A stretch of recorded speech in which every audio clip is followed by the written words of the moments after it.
ওরে বাবা রে, ওরে বাবা, হাত পা গেছে। আমার বাড়া নতুন গাড়ি কেবল আসলাম রাস্তাতে নিয়ে, বাড়িতে নিয়ে রাস্তায় দিলি তো অ্যাক্সিডেন্ট করে। আমাদের বংশের একটা পরম্পরা আছে, আগে মাইরে নিতে হবে আর পরে কথা।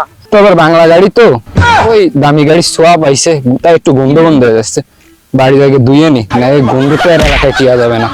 তুই ভালো কইলি না খারাপ কইলি বুঝলাম না। ভালো গন্ধ দুইটাই কইছি, আর তোমার যেটা গায়ে লাগে সেইটা। ভালো করার জন্য ধন্যবাদ, আর খারাপ করার জন্য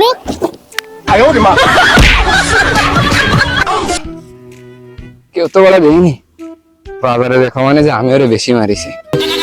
না দেখলে আর সমস্যা নেই, বাজারে যাই। বাবা